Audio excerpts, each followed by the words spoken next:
पर्वतों से घिरा हुआ एक छोटा सा राज्य जहां के लोग अपने राजा को भगवान की तरह पूजते थे। राजा भी अपनी प्रजा को परिवार की तरह मानता था। राजा का एकमात्र पुत्र राजकुमार अधिराज न केवल सुंदर था बल्कि गुणों की खान भी था। दुर्भाग्यवश एक गंभीर बीमारी ने राजा को अपनी चपेट में ले लिया। अपनी अंतिम सांस लेने से पहले राजा ने राजकुमार अधिराज को राजगद्दी पर बैठा दिया। राजकुमार ने अपनी प्रजा का दिल जीत लिया। वो धर्मनिष्ठ, न्यायप्रिय और नेक दिल शासक था। राजा अधिराज की पत्नी रानी रूपवती अपने नाम की तरह ही अनुपम सौंदर्य की मूरत थी। उसकी आंखों की चमक हर दिल को सुकून देती थी। राजा उसे बेहद प्यार करता था, लेकिन समय के साथ उसे महसूस हुआ कि रानी के दिल में पहले जैसा प्रेम नहीं रहा। एक दिन राजा अधिराज ने कुछ ऐसा सुना जिसने उसकी दुनिया ही बदल दी। भोजन के पश्चात रानी स्नान गृह में चली गई और राजा अपने शयन कक्ष में आराम करने लगा।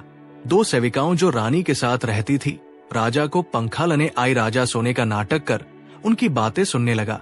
एक सेविका ने कहा, हमारी रानी बड़ी निर्दय है, ऐसे गुणवान और सुंदर पति को प्यार नहीं करती। दूसरी सेविका बोली, सही कहती है, रानी रात में राजा को अकेला छोड़कर ना जाने कहां जाती है। पहली सेविका ने जवाब दिया, राजा को कुछ पता भी नहीं चलता, क्योंकि रानी उसके शरबत में जड़ी मिलाकर उसे बेहोश कर देती है। सुबह होने से पहले दूसरी जड़ी सूंघा कर उसे होश में लाती है। राजा अधिराज ये सब सुनकर गहरी पीड़ा में डूब गया, लेकिन उसने अपने गुस्से को छुपाते हुए शांत रहने का निश्चय किया। वह वैसे उठा जैसे गहरी नींद से जागा हो और अपने गुस्से को जाहिर किए बिना सब कुछ सामान्य बनाए रखा। रात का समय था। रानी स्नान के बाद वापस आ गई और हर रोज की तरह राजा के लिए शरबत लेकर आए। राजा ने शरबत का प्याला हाथ में लिया और उसकी नजर बचाकर खिड़की से बाहर फेंक दिया। प्याला रानी को वापस देते हुए ऐसा दिखाया जैसे उसने पूरा शरबत पी लिया हो। रानी ने सोचा कि अब राजा गहरी नींद में चला जाएगा। दोनों बिस्तर पर लेट गए। कुछ देर बाद रानी राजा को सोता समझकर उठी। उसने जोर से एक मंत्र पढ़ा और राजा की ओर मुंह करके कहा, जिमी जिम्मी टिम टिमी राजा को बेहोश कर, ऐसा कि कभी ना जागे भैंसा। इसके बाद रानी ने अपनी सबसे सुंदर साड़ी पहनी और कमरे से बाहर निकल गई, लेकिन उसे पता नहीं था कि राजा उसकी चालाकी समझ चुका था और मंत्र का कोई असर नहीं हुआ था। राजा धीरे धीरे पलंग से उठा, अपनी तलवार ली और उसका पीछा करने लगा। रानी को ये एहसास भी नहीं हुआ कि राजा उसके पीछे है। वो महल के पिछले दरवाजे से बाहर निकली। सारे दरवाजे बंद थे, लेकिन रानी की मंत्र शक्ति से वे खुद संगीत बखुदा छुपकर देख रहा था कि वो क्या करने वाली है। रानी बाग से होते हुए घने जंगल में चली गई। राजा ने एक अलग रास्ता चुना और रानी का पीछा किया। कुछ देर बाद राजा ने देखा कि रानी एक अजनबी पुरुष के साथ है। वो पुरुष किसी दूसरे राज्य का गुलाम जैसा दिखता था। रानी उसका हाथ पकड़कर टहल रही थी और कह रही थी, मैं तुमसे अपने प्राणों से भी अधिक प्रेम करती हूँ, लेकिन तुम मुझे समझते ही नहीं। क्या तुम मेरे प्रेम की परीक्षा लेना चाहते हो? मेरी शक्ति का तुम्हें ज्ञान है। मैं चाहूं तो इन महलों को सूर्योदय से पहले ही ध्वस्त कर सकती हूँ, लेकिन फिर भी मैं प्रेमवश तुम्हारे पैरों में झुकी रहती हूँ। राजा ये सब सुनकर आग बूला हो गया। जैसे ही वे दोनों उस झाड़ी के पास पहुंचे जहां राजा छुपा हुआ था, वो बाहर निकल आया। उसने रानी के प्रेमी की गर्दन पर पूरी ताकत से तलवार का वार किया। वो व्यक्ति लड़खड़ा कर जमीन पर गिर पड़ा। राजा ने सोचा कि वो मर गया है और बिना रानी से कुछ कहे वहां से चला गया। रानी अपने प्रेमी को गिरता देख घबरा गई। उसने अपने मंत्र बल से उसे बचाने की कोशिश की, लेकिन वह उसे सिर्फ मृत्यु से बचा पाई।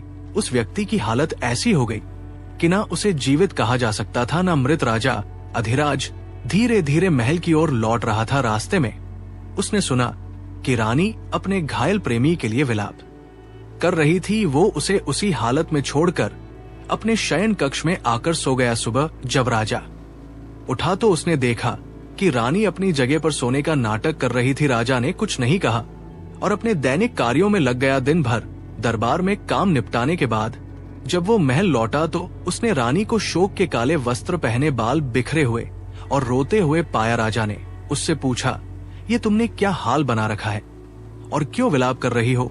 रानी बोली, महाराज, मुझे क्षमा करें। आज मुझे मेरी माता के निधन का दुखद समाचार मिला है, इसी कारण मैं शोक व्यक्त कर रही हूं। राजा ने गंभीरता से जवाब दिया, ये समाचार बहुत दुखद है, लेकिन इस प्रकार मातम करने से अब तुम्हामा वापस नहीं आ सकती। हालांकि उनकी मृत्यु का शोक होना स्वाभाविक है। इसके बाद रानी अपने कक्ष में चली गई और अकेले में रोती रही। राजा को असली कारण पता था, इसलिए उसने उसे समझाने की कोशिश नहीं की। 1 वर्ष बीत गया, रानी का ये दुखपूर्ण व्यवहार जारी रहा। फिर एक दिन रानी ने राजा से कहा, महाराज, ये दुख अब मुझसे सहा नहीं जा रहा।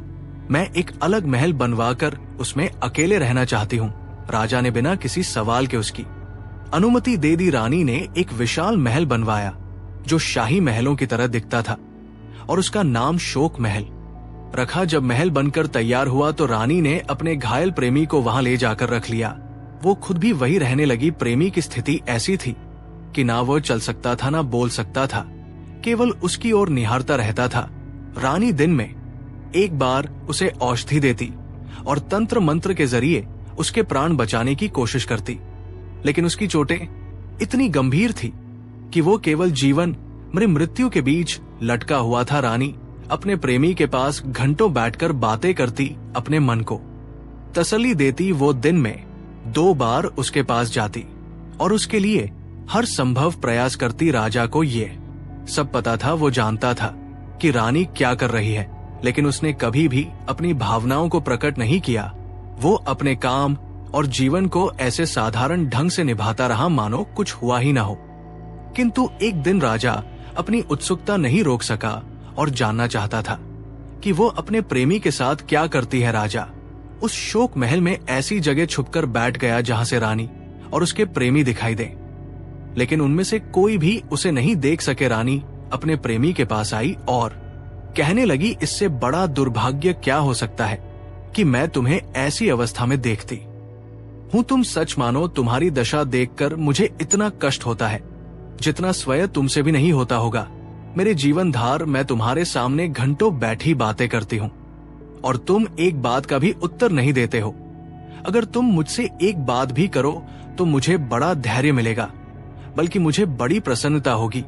खैर, मैं तो तुम्हें देखकर ही मन को तसल्ली दे लेती हूँ।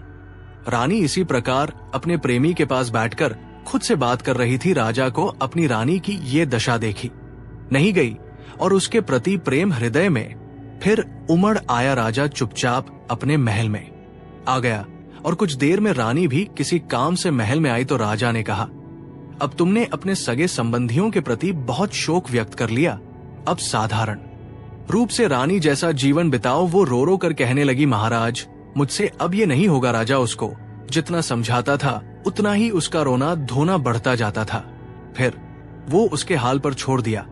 वो इसी अवस्था में 2 वर्ष और रही। राजा एक बार फिर शोक महल में गया कि आखिर रानी और उसका प्रेमी किस हाल में है देख तो लू। फिर राजा शोक महल में छुपकर बैठ गया और सुनने लगा कि रानी क्या कह रही थी। वो अपने प्रेमी से बोलती है, अब तो 2 वर्ष बीत गए हैं और 3रा वर्ष लग गया है। तुमने मुझसे एक शब्द भी बात नहीं किया है। क्या मेरे रोने चिल्लाने और विलाप करने का तुम्हारे हृदय पर कोई प्रभाव नहीं होता है? ऐसा लगता है कि तुम मुझे बात करने के योग्य नहीं समझते हो, इसीलिए तुम अब मुझे देखकर आंखें बंद कर लेते हो। एक बार आंखें खोलकर मुझे देखो तो मैं तुम्हारे प्रेम में कितनी विवश हो रही हूँ। रानी की ये बातें सुनकर राजा के तन बदन में आग सी लग गई। राजा उस शोक महल से बाहर निकल कर आया और शोक महल के दरवाजे की तरफ मुंह करके कहा, है भगवान, तू इस रानी और उसके प्रेमी को उठा क्यों नहीं लेता जो मनुष्य के रूप में राक्षस है। राजा की आवाज सुनकर वो रानी जो अपने प्रेमी के पास बैठी थी क्रोधित होकर निकल आई और राजा के समीप आकर बोली, दुष्ट, तूने ही मेरे प्रेमी को घायल किया है।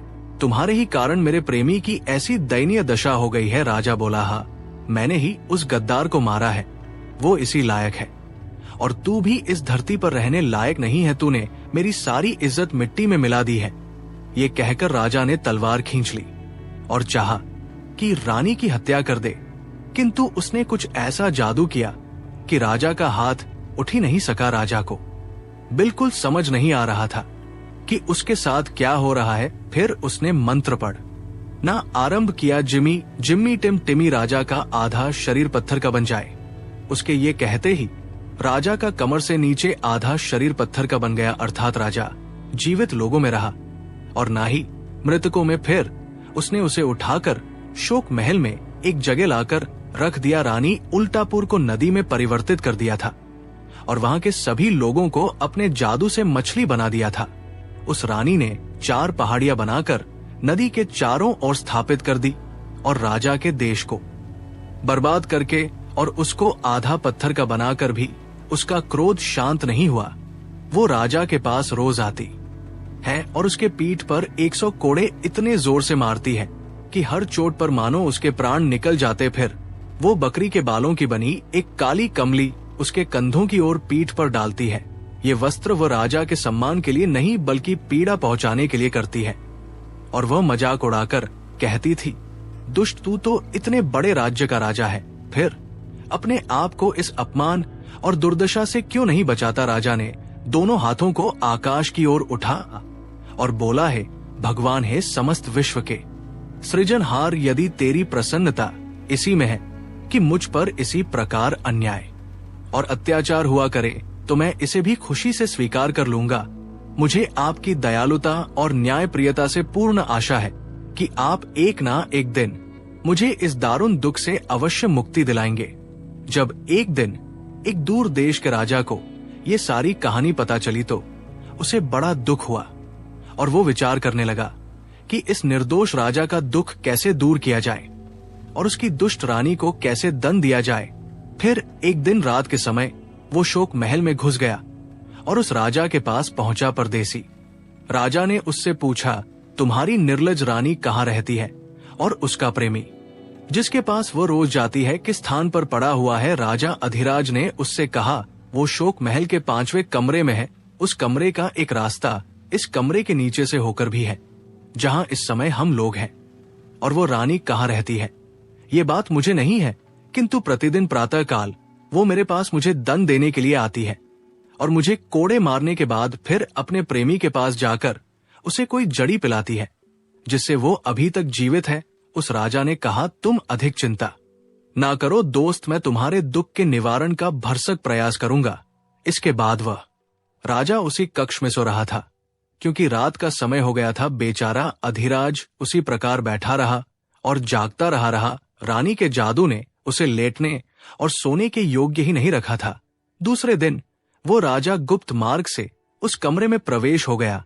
वहां सैकड़ों स्वर्ण दीपक जल रहे थे और वो स्थान इस तरह से सजा हुआ था कि उस दूसरे राजा को अत्यंत आश्चर्य हुआ। फिर वो उस स्थान पर गया जहां घायल अवस्था में रानी का प्रेमी पड़ा हुआ था। वहां जाकर उसने तलवार को ऐसा हाथ मारा कि वो अधमरा आदमी तुरंत भगवान को प्यारा हो गया। उस राजा ने उसका शव घसीट कर पिछवाड़े बने हुए एक कुएं में डाल दिया और शोक महल के उसी कमरे में वापस आकर म्यान से तलवार निकालकर अपने पास छुपा लिया।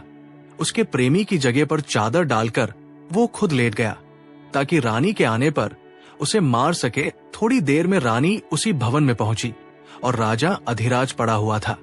उसने उसे इस बेदर्दी से मारना शुरू किया कि सारी इमारतें उसकी चीख पुकार से गूंजने लगी। वो चिल्ला चिल्लाकर हाथ रोकने और दया करने की प्रार्थना करता रहा, किंतु वो दुष्ट रानी उसे 100 कोड़े मारे बिना रुकती थी। उसके बाद सदा की तरह उसने उस पर बकरी की खाल वाली कंबल उसके पीठ के ऊपर रखकर चाली जाती है। फिर वो शोक महल के 5वें कमरे में आ गई और राजा के सामने, जिसे वो अपना प्रेमी समझी थी, बैठकर दुख दर्द कहने लगी। वो बोली, मेरे प्रिय प्रेमी, मैं कितनी अभागी हूँ कि मैं तुझे अपने प्राणों से ज्यादा चाहती हूँ और तू है कि मुझसे तनिक भी प्रेम नहीं करता है। मेरा दिन रात चैन हराम है। मैंने तेरे लिए अपने नेक दिल पति पर कैसा अत्याचार और अन्याय किया है, फिर भी मेरा क्रोध शांत नहीं हुआ है और मैं चाहती हूँ कि उसे और कठोर दंड दूं, क्योंकि उसने ही तेरी ऐसी दशा की है। लेकिन तू तो मुझसे कुछ कहता ही नहीं है, हमेशा होठ साए रहते हैं। शायद तू चाहता है कि अपनी चुप्पी से ही मुझे इतना दुखी कर दे कि मैं तड़प कर मर जाऊं। भगवान के लिए अधिक नहीं तो एक शब्द भी मुझसे बात कर ले ताकि मेरे दुखी मन को सांत्वना मिले परदेसी राजा ने ऊंचे स्वर ने कहा, मेरी इस दशा का कारण तुम ही हो। रानी को यह सुनकर आश्चर्य हुआ। उसके प्रेमी के मुख से रानी के लिए कुछ भी सुनना मानो सपना सा हो गया था।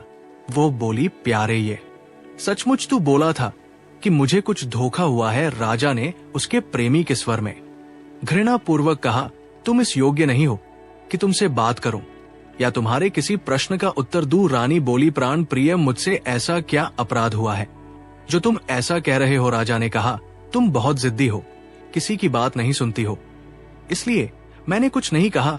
अब पूछती हो तो कहता हूं, तुम्हारे पति के रात दिन चिल्लाने से मेरी नींद हराम हो गई थी। अगर उसकी चीख पुकार ना होती तो मैं कब का अच्छा हो गया होता और खूब बातचीत कर पाता, लेकिन तुमने एक तो उसे आधा पत्थर का बना दिया है और फिर उसे रोज इतना मारती भी हो। वो कभी सो नहीं पाता है और रात दिन रोया करता है और मेरी नींद भी नहीं लगने देती हो। अब तुम खुद ही बताओ, क्या तुझसे बोलूं और क्या बात करूं? रानी ने कहा, तुम क्या ये चाहते हो कि मैं उसे मारना बंद कर दूं और उसे पहले जैसी स्थिति में ला दूं? तो ठीक है, अगर तुम्हारी खुशी इसी में है तो मैं अभी उसे ठीक कर सकती हूँ। राजा ने कहा, मैं सचमुच यही चाहता हूँ कि तुम इसी समय जाकर उसे दुख से पूरी तरह छुटकारा दे दो, ताकि उसकी चीख पुकार से मेरे आराम में विघ्न ना पड़े। रानी ने एक कक्ष में जाकर एक प्याले में पानी लिया और उस पर कुछ मंत्र फूंका कि वो उबलने लगा। फिर वो उस कक्ष में गई जहां उसका राजा अधिराज कैद किया हुआ था और उस पर वो पानी छिड़क कर बोली, जिम्मी आ गया और प्रसन्न होकर उठ खड़ा हुआ। रानी ने कहा, मेरे परमेश्वर, तुझसे अत्यंत दुखी हूं। तू खैरियत चाहता है तो फौरन यहां से भाग जा, फिर कभी यहां आया तो तुम्हारा खेल खत्म कर दूंगी।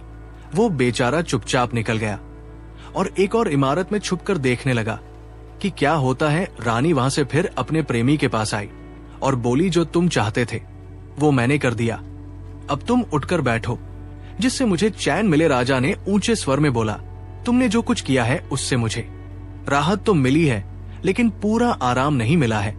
तुम्हारा अत्याचार अभी पूरी तरह से दूर नहीं हुआ है और मेरा चैन अभी पूरा नहीं लौटा है।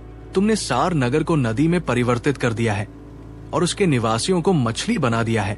हर रोज आधी रात को सारी मछलियां पानी से सिर निकालकर हम दोनों को कोसती रहती हैं। इसी कारण मैं निरोग नहीं हो पाता था। तुम पहले शहर और उसके निवासियों को पहले जैसा कर दो, फिर मुझसे बात करो। ये करने के बाद तुम मेरी सहारा देकर मुझे उठाना। रानी इस बात पर भी तुरंत राजी हो गई। वो नदी के किनारे गई और थोड़ा सा अभिमंत्रित जल उस नदी पर छिड़क दिया।